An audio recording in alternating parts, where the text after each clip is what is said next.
Agora para a Bárbara. Na fatologia, primeira linha, se pode expandir, por favor, a mudança do lock externo para o interno? Sim. Aqui, essa questão da mudança do lock externo para o interno é justamente você trazer a responsabilidade evolutiva para você. O que eu coloco aqui, essa questão do lock externo, ela tem muito, por exemplo, na religião, né? Você coloca assim, Deus vai deixar eu fazer isso? Deus, por favor, faça que aconteça isso na minha vida. Esse contexto, né, de a responsabilidade para as coisas que vão acontecer na sua vida estão fora. Então, você pode encontrar isso em gurus, em deuses, todo esse contexto. Esse lock interno que eu coloco aqui seria o quê? Você trazer essa responsabilidade para você. Então, assim, o que eu preciso mudar? As reciclagens que eu preciso fazer?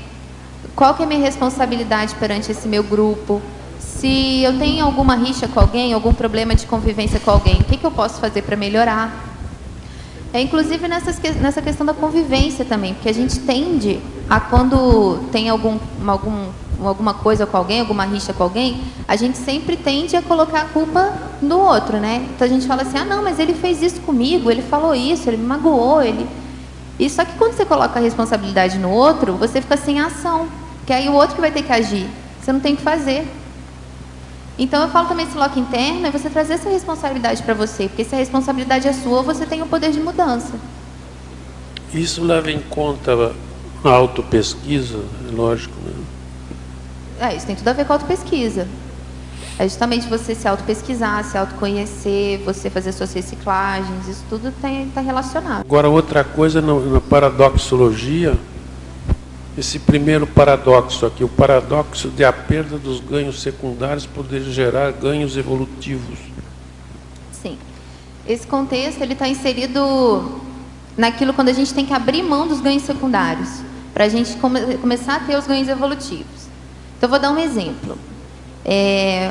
O viciado em computador, que fica o dia inteiro no Facebook, ou fica jogando no computador, fica jogando paciência lá horas e horas. Isso é uma perda de tempo. Então, você chega e fala assim, não, eu tenho que voluntariar, eu tenho que trabalhar, eu tenho que escrever, eu tenho que dar aula. Tem um monte de coisa que você tem que fazer ao longo do dia. Então, tem que existir uma auto-organização muito grande para que você consiga realizar tudo que você precisa realizar. Então, você vê assim, eu tenho que abrir mão disso para que eu consiga realizar as coisas que são importantes para a minha evolução. Você está abrindo mão de um ganho secundário. Por quê? Por que ganho, né? Que a gente fala ganho secundário. Você pode falar assim, não, quando eu jogava paciência eu ficava mais relaxada, eu me acalmava, ficava mais tranquilo. Não pode? Agora, é um ganho secundário, porque ele não está te trazendo nenhum ganho evolutivo. Então, é abrir mão desses ganhos para que você consiga fazer aquilo que você realmente precisa fazer, que vão te dar esses ganhos evolutivos. Ok, obrigado, hein? E ali na paradoxologia, na mesma página, o primeiro paradoxo, ali, o paradoxo de a perda dos ganhos secundários poder gerar ganhos evolutivos. E esse negócio dos ganhos secundários, puxa, às vezes é difícil isso, né? Então, um dos pontos nó gordo da reciclagem, né? Como que é para ti isso, assim, como que... Eu ainda tenho ganhos secundários. Não superei todos os meus ganhos secundários. Seria hipocrisia me dizer isso. Ainda assisto minha série, ainda vejo meu filmezinho, ainda gosto de sair para jogar um boliche. Assim, se a gente for ver isso, a gente pode identificar isso como ganho secundário, mas também do lazer, né? Que teve até o verbete do Eduardo Bortoleto há pouco tempo. Mas, assim, eu vejo o ganho secundário como quando ele realmente traz prejuízo no sentido evolutivo, mas te traz um ganho que seja momentâneo. Então, vamos dar um exemplo aqui. Eu dei um exemplo do viciado em internet que fica o dia inteiro jogando paciência, por exemplo. Ele perde horas e horas naquilo ali. E horas que ele poderia estar fazendo outras coisas, que seriam mais interessantes evolutivamente para ele. E ele realmente perde tempo naquilo e ele se acalma, fica mais tranquilo num primeiro momento, mas não está trazendo nenhum ganho evolutivo para ele. É um ganho secundário. E ele vê que precisa abrir mão daquilo.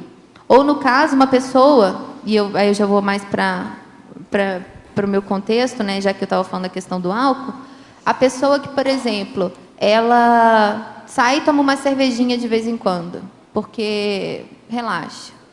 Mas aquilo ali não está trazendo ganho nenhum para ela, pelo contrário. Num primeiro momento, ela está tendo um ganho, que seria o relaxamento, né? Ah, vou relaxar, vou conversar, vou socializar, mas está trazendo danos para ela, que podem trazer danos evolutivos para ela, aquele contexto. Então, seria isso. Seria o ganho secundário, eu vejo, como seria realmente aquilo que pode trazer algum dano evolutivo. Porque a gente, para só não confundir ganho secundário com lazer, né? Porque às vezes a gente tem nosso lazer e tem que ter mesmo. Agora, o ganho secundário eu vejo mais nesse contexto. Se eu estiver errada, alguém quiser... Obrigado. Não.